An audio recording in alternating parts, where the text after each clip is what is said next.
Cette plante pousse d'1 pied par jour. Et pourtant, on vous dit qu'elle ne vaut rien. Une impossibilité biologique, un secret enterré sous l'asphalte. Imaginez, une liane capable de tisser un mur vert en une saison, dont les feuilles contiennent jusqu'à 18% de protéines brutes, 5 fois plus que certaines poudres protéinées vendues à prix d'or. Une plante qui nourrit le sol au lieu de l'épuiser grâce à sa fixation de l'azote. Une plante qui ne demande ni engrais, ni irrigation, ni permission. Et pourtant, certains s'acharnent à la traiter comme un déchet.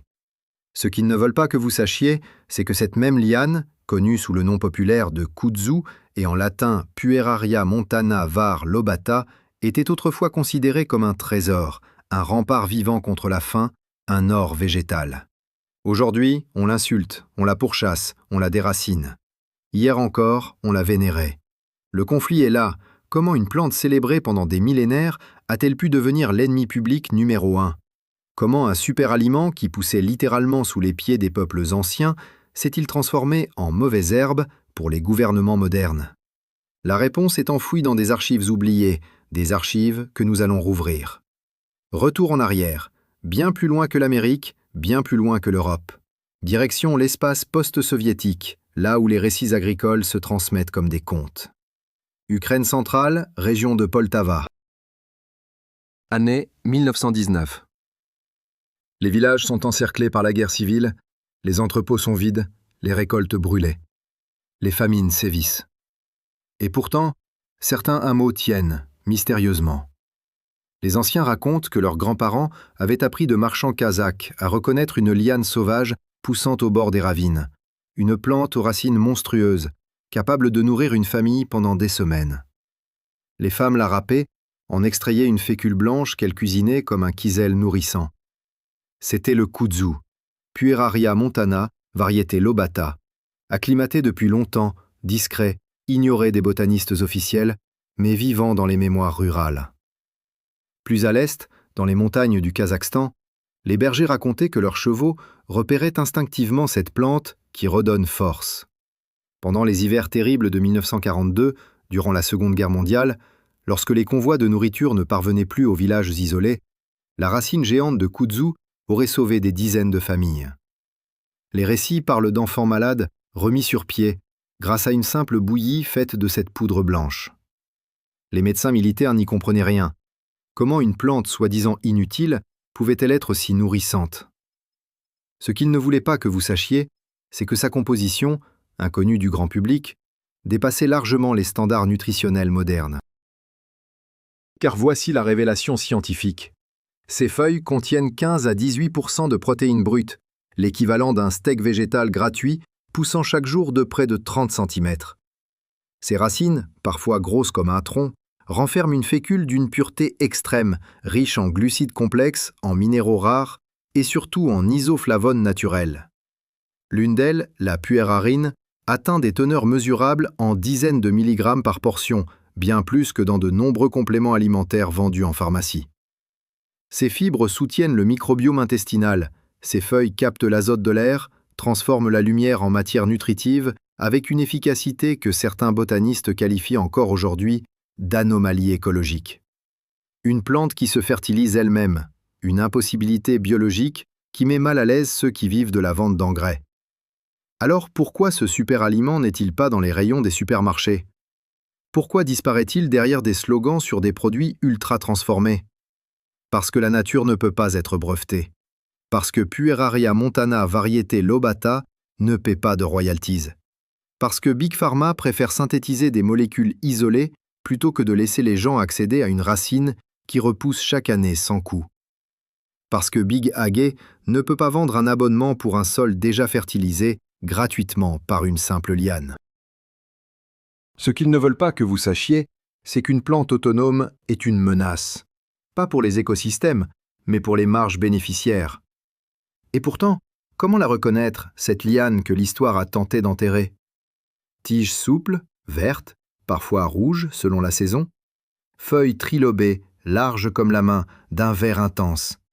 Une odeur légèrement sucrée lorsqu'on les froisse. Les racines, elles, sont massives. Une chair blanche, dense, presque pierreuse, brillante une fois lavée. Pour l'utiliser, les anciens la réduisaient en poudre. Cru dans un smoothie, chauffé en bouillie, filtré pour obtenir une fécule translucide, fermenté doucement pour renforcer ses propriétés digestives. Ce n'était pas un plat, c'était une stratégie de survie, un chef-d'œuvre de pensée paysanne. Et ainsi se referme la première porte de notre archive, une liane qui a nourri des villages entiers, défié la famine, remplacé des médicaments coûteux et survécu à chaque tentative de l'effacer. Un panneau solaire végétal qui transforme le soleil en nourriture, un secret enterré sous l'asphalte. Si cette archive vous a ouvert quelque chose de nouveau, abonnez-vous. Les connaissances ne survivent que si nous les transmettons. La prochaine archive s'ouvrira bientôt. On raconte que certaines plantes ne poussent qu'en présence d'un jardinier. Celles-ci, au contraire, poussent quand tout le reste s'effondre. Et c'est là que commence la deuxième archive. L'enquête sur ce que j'appelle la plante fantôme du siècle, Pueraria montana, variété lobata, qu'en Ukraine, on nommait parfois simplement vigne-terre, tant sa racine semblait vouloir remplacer la terre elle-même. Les botanistes modernes la traitent comme une intruse, mais dans les mémoires rurales, elle est la parente silencieuse que l'on appelle quand la faim frappe à la porte. Ce qu'ils ne veulent pas que vous sachiez, c'est qu'avant de devenir le symbole de l'invasion végétale en Amérique, cette plante était un outil stratégique de survie pour plusieurs peuples du monde, long avant que le mot « superaliment » ne soit inventé. Replongeons encore plus loin. Pas dans les tropiques, pas en Asie, cette fois dans les terres profondes du sud de la Russie impériale. Nous sommes en 1892, l'une des années de famine les plus meurtrières du tsarisme. Des villages entiers du Don et du Kouban se retrouvent isolés, les routes boueuses empêchent les convois, les entrepôts militaires sont vides. Dans le district de Bataïsk, une histoire se transmet encore aujourd'hui. Une vieille femme, surnommée la guérisseuse des racines, aurait guidé les villageois vers une plante qu'elle affirmait connaître depuis son enfance dans les montagnes du Caucase. Ses tiges grimpantes couvraient les collines abandonnées, et ses racines, longues comme des bras humains, se détachaient du sol comme des troncs de neige compacts. Elle montra comment les râper, comment laisser la pulpe reposer dans des jarres d'eau froide pour que la fécule se dépose au fond comme une neige fine et comestible. Pendant 3 mois, son village survécut grâce à cette racine. Les archives locales parlent de poudre blanche salvatrice. Les fonctionnaires n'y crurent pas, parlant de superstition paysanne. Et pourtant, ce que les paysans manipulaient était bel et bien du kudzu, Pueraria montana, variété lobata, une plante que la science européenne n'avait même pas encore classée dans ses herbiers russes. Avançons dans le temps, mais pas trop. 1915, front de l'Est, Première Guerre mondiale. À proximité de Lviv, des médecins militaires austro-hongrois écrivent dans leurs journaux un fait troublant.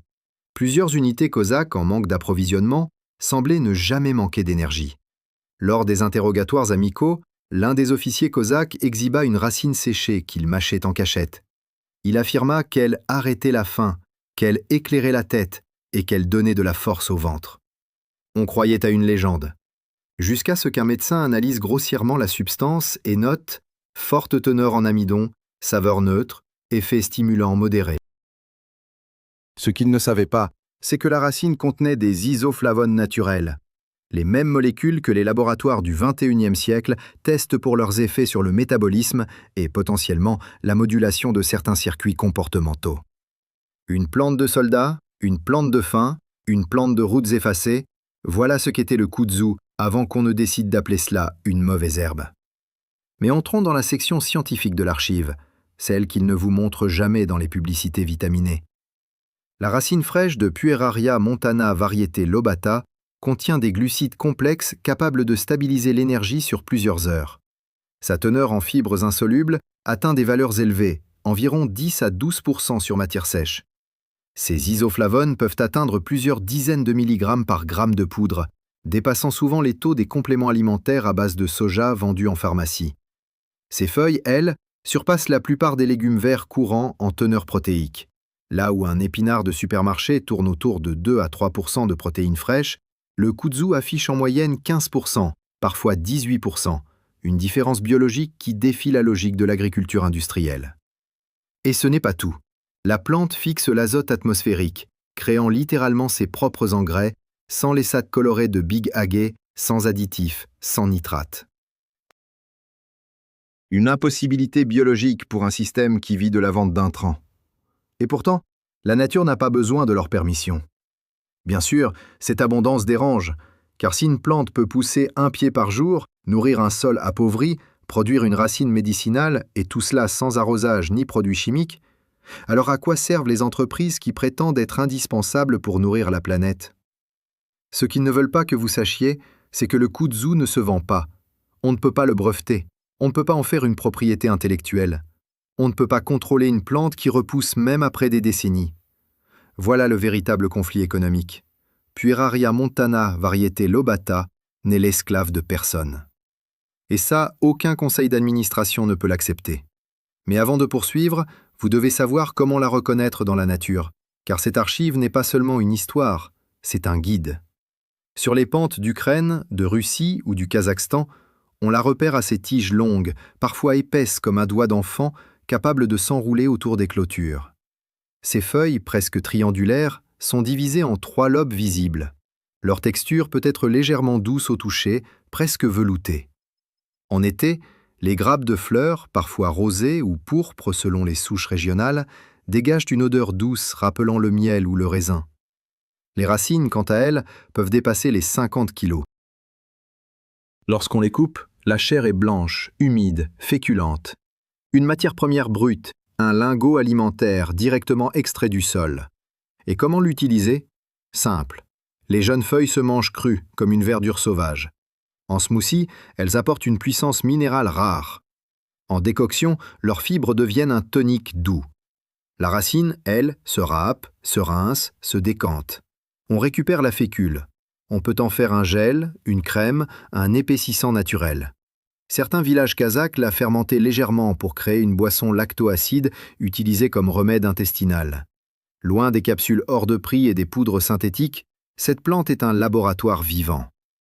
Mais la vérité la plus dérangeante n'est pas biologique, elle est philosophique. Si une simple liane peut nourrir un peuple, guérir un ventre, restaurer un sol, et tout cela gratuitement, alors pourquoi dépendons-nous d'un système qui nous vend ce que la terre pourrait nous donner? Le kudzu n'a jamais eu peur des lois, des frontières, ni des industries. Il pousse, il revient, il insiste. Il rappelle que la nature crée encore de l'abondance, même quand les économies modernes organisent la rareté. Et si cette archive vous a ouvert une porte, abonnez-vous. Les connaissances ne survivent que si nous les transmettons. La prochaine archive s'ouvrira bientôt. Ce que vous allez entendre maintenant n'est pas une simple continuité de l'histoire. C'est un effondrement des frontières entre science, mémoire et économie.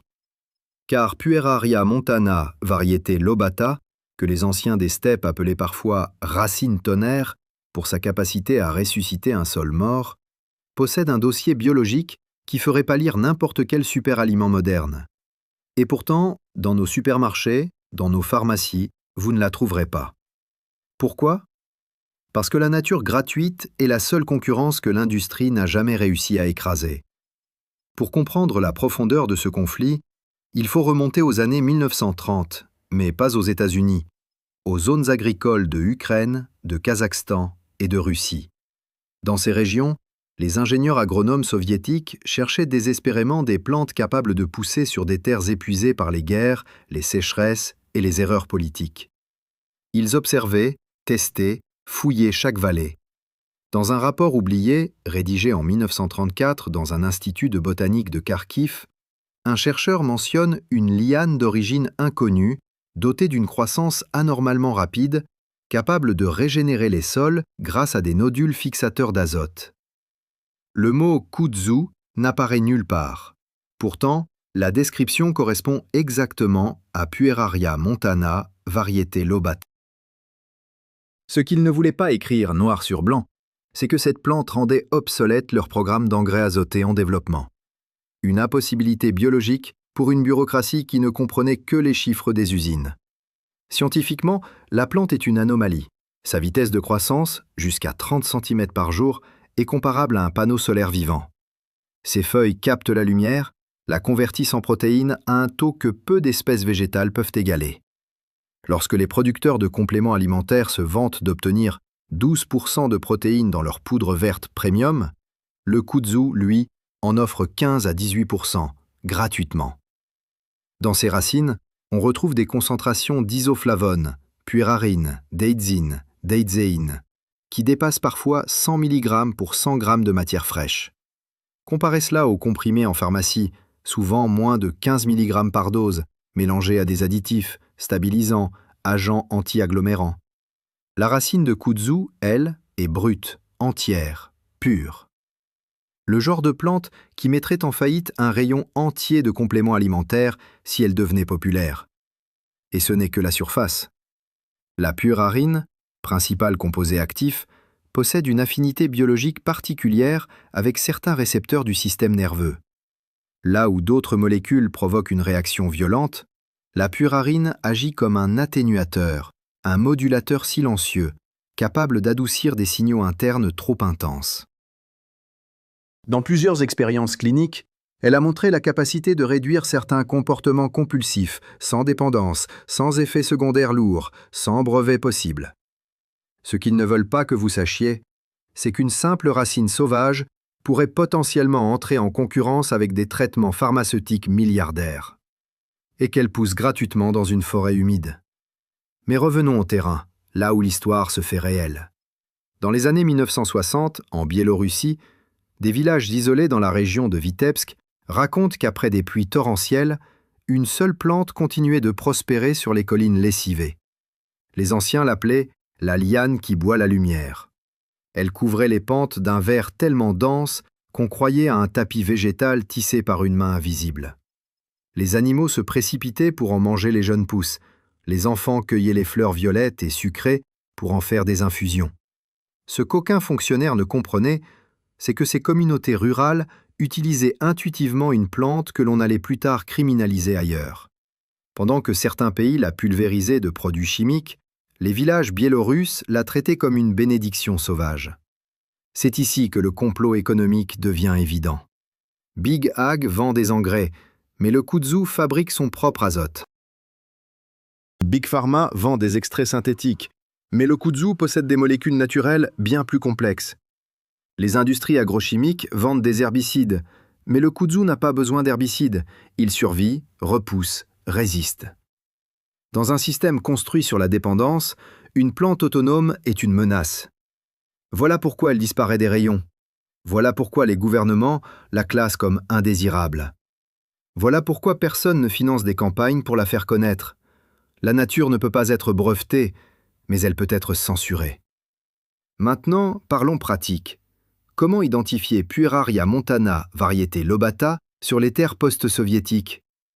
Ces feuilles trilobées ressemblent vaguement à celles de haricots sauvages, mais plus larges, plus épaisses, comme si elles avaient été frottées de poudre de velours. Ces tiges peuvent atteindre plusieurs mètres en quelques semaines, s'enroulant autour de tout ce qu'elles trouvent. Les fleurs, en grappes serrées, dégagent une odeur douce rappelant le raisin mûr. Les racines sont la clé, massives, compactes, blanches comme de la craie humide. Quand on les coupe, une poussière fine s'en échappe, une poussière que les anciens appelaient « farine de survie ». Comment l'utiliser? Les jeunes feuilles peuvent être consommées crues dans des salades sauvages. Les plus anciennes doivent être cuites ou infusées en tisane digestive. Les fleurs permettent de préparer un sirop violet que la population des steppes utilisait comme remède contre la fatigue. La racine, une fois réduite en poudre, devient un épaississant, une base pour des gels, des desserts, des soupes fortifiantes. Certains guérisseurs du Caucase mélangeaient cette fécule avec du miel pour créer un tonique hivernal. D'autres la laissaient fermenter avec de l'eau de source pour produire une boisson probiotique qui soutenait l'intestin. Ce que révèle cette archive, c'est une vérité que l'industrie ne peut pas effacer. La nature, même criminalisée, continue d'exister. Les peuples oubliés de Kazakhstan, les villages reculés de Russie, les campagnes silencieuses d'Ukraine l'ont toujours su. Certaines plantes ne sont pas des mauvaises herbes. Ce sont des bibliothèques, des médicaments, des ponts entre les siècles.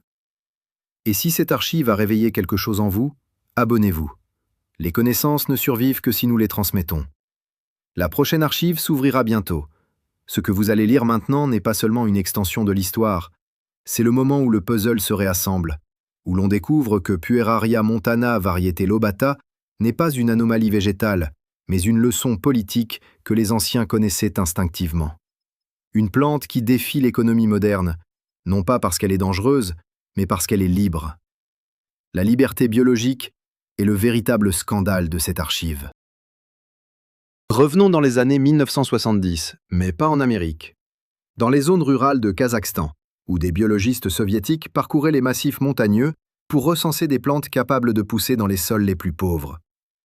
Ils avaient un objectif clair, trouver des espèces adaptées à la dégradation écologique causée par les monocultures intensives. Dans leurs notes manuscrites, rarement publiées, on retrouve plusieurs mentions d'une liane d'une agressivité nutritive exceptionnelle, avec une capacité unique à capter l'azote et à nourrir le sol sans apport extérieur. Ce qu'ils ne savaient pas encore, c'est que cette plante, qu'ils pensaient locale, était en réalité le kudzu, Pueraria montana, variété lobata, naturalisée dans certaines vallées depuis plusieurs générations. Les populations locales l'utilisaient déjà comme fourrage de survie et comme aliment médicinal, sans jamais imaginer que cette plante deviendrait un jour interdite dans un autre continent. Plus étrange encore, à la même période, dans des campagnes isolées de Ukraine, des vétérinaires ruraux racontaient que les vaches ayant accès à cette liane produisaient un lait plus riche, avec une teneur en protéines augmentée. Les fermiers observaient que les animaux préféraient instinctivement les jeunes feuilles, les fleurs sucrées et les pousses tendres. Un vieil agronome ukrainien aurait même déclaré « Si seulement nous pouvions analyser cette plante, nous comprendrions peut-être pourquoi elle survit à tout. » Ce qu'il ne voulait pas que vous sachiez, c'est que la réponse existait déjà. Le kudzu est une usine biochimique vivante, organisant elle-même sa croissance, sa fertilité et sa résilience. D'un point de vue nutritionnel, la plante est un paradoxe.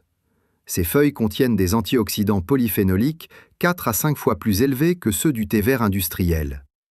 Ces jeunes pousses renferment des acides aminés essentiels comparables à ceux de certaines algues vendues à prix d'or dans les magasins bio.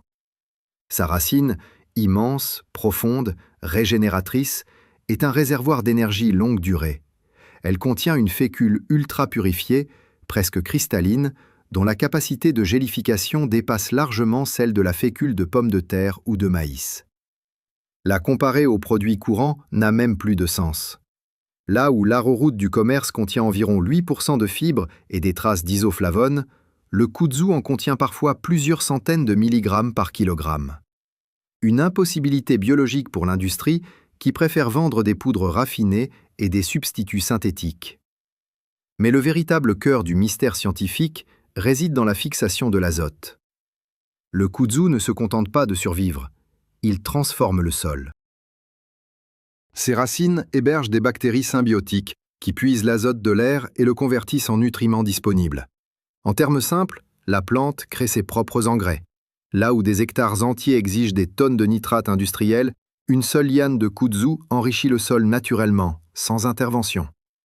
Dans l'espace post-soviétique, cette capacité a été observée à plusieurs reprises, notamment dans des zones agricoles dégradées de Russie où des terres autrefois stériles retrouvaient leur fertilité après plusieurs années de présence de la plante. Ce phénomène fut qualifié d'autorégénération dans des rapports internes, trop dérangeants pour être affichés publiquement. Et c'est là que le complot économique se révèle pleinement. Une plante qui remplace les engrais? Une racine qui concurrence les compléments pharmaceutiques? Des feuilles qui rivalisent avec les protéines animales et végétales? Personne ne peut en tirer un brevet. Personne ne peut en faire une marchandise captive. Le système industriel repose sur une idée simple. Vous devez dépendre de lui. Le kudzu, lui, ne dépend de rien. Pas d'arrosage, pas d'engrais, pas de pesticides, pas de monoculture. Quand une plante rend inutile une partie entière de l'économie agricole, elle devient un ennemi politique, pas un ennemi écologique. Mais tournons-nous vers la pratique, vers ce que cette archive veut réellement transmettre. Comment reconnaître, cueillir et utiliser ce trésor botanique? Dans les régions post-soviétiques, particulièrement en Russie du Sud, on repère le kudzu sur les talus, les bords de routes abandonnées, les collines en friche. La plante grimpe en spirale, cherchant la lumière comme une créature déterminée. Ses feuilles trilobées sont toujours la clé. Larges, douces, nervurées, d'un vert profond. Les jeunes pousses se cassent net lorsqu'on les plie, un signe de fraîcheur. Les fleurs sont violettes, parfois presque bleutées, avec une odeur de raisin sucré ou de miel noir. La racine nécessite plus de technique. Il faut creuser profondément, parfois jusqu'à 1 mètre, pour atteindre le cœur blanc et massif. Les anciens conseillaient de couper la racine en morceaux, de les râper, puis de les plonger dans de grandes bassines d'eau froide. L'amidon se sépare, descend au fond, formant une couche fine et brillante. Une fois séchée, cette fécule devient une poudre translucide, utilisée pour épaissir des soupes, clarifier des sauces, créer des gelées médicinales ou même fabriquer des desserts énergétiques. En Kazakhstan, certaines familles mélangeaient cette fécule à du lait fermenté pour créer un tonique intestinal. En Ukraine, elle était utilisée comme base pour des kysels, ces gelées traditionnelles consommées en hiver pour renforcer l'organisme. En Biélorussie, les fleurs étaient infusées dans de l'eau chaude pour créer une boisson douce censée éclairer le sang. Alors, pourquoi cette plante n'est-elle pas disponible partout? Parce qu'elle ne rapporte rien à ceux qui contrôlent l'offre alimentaire. Parce qu'elle pousse sans eux. Parce qu'elle nous rend autonomes. Et un peuple autonome est un peuple difficile à gouverner. C'est là la conclusion temporaire de cette archive. Le kudzu n'est pas un envahisseur, c'est un rappel. Un rappel que la nature fabrique encore des miracles, que l'industrie s'acharne à enterrer sous des lois, des pesticides et des campagnes de peur. Mais une plante qui pousse d'1 pied par jour ne se laisse pas enterrer. Elle revient, toujours. Si cette archive vous a révélé ce que d'autres ont tenté de faire disparaître, abonnez-vous. Les connaissances ne survivent que si nous les transmettons. La prochaine archive s'ouvrira bientôt. Voici la dernière ouverture de l'archive. Le moment où les fils dispersés, biologiques, historiques, économiques, se tressent enfin en une seule liane, celle que des milliers d'années d'humanité ont suivie sans même s'en rendre compte. Car Pueraria montana, variété lobata, cette plante qui pousse d'1 pied par jour et que certains ont tenté de diaboliser, n'est pas seulement un témoin du passé. Elle est un miroir tendu au présent. Un rappel brutal que nous avons laissé l'industrie remplacer notre instinct. Une plante qui fertilise son propre sol, qui nourrit sans exiger, qui guérit sans monnayer, qui vient chaque matin contredire la doctrine de la rareté. Ce qu'ils ne veulent pas que vous sachiez, c'est que la liane que l'on appelle aujourd'hui invasive fut autrefois considérée comme l'un des derniers filets de sécurité alimentaire du monde rural. Et l'histoire que vous allez lire est peut-être la plus révélatrice de toutes. Dans les années 1980, alors que les systèmes agricoles centralisés étaient en pleine transformation, une équipe de chercheurs soviétiques se rendit dans les zones montagneuses du sud pour analyser les plantes locales résistantes à la sécheresse. Ils furent frappés par un phénomène inattendu. Dans certaines clairières dégradées, où les sols auraient dû être pauvres, presque stériles, la teneur en azote était étonnamment élevée. En creusant, ils tombèrent sur des racines massives, tordues, parfois longues de plusieurs mètres. Ils pensèrent d'abord à une variété géante de haricots sauvages, mais leurs observations contredisaient cette idée.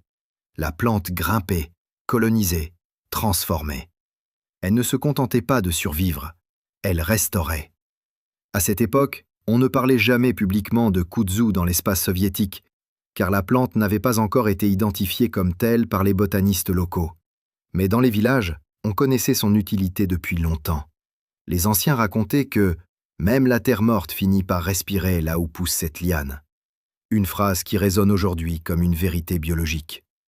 Car d'un point de vue scientifique, la plante défie presque la logique. Alors que les cultures industrielles épuisent les sols, nécessitent des engrais, des herbicides, des rotations strictes, le kudzu fonctionne à l'inverse. Il donne plus qu'il ne prend.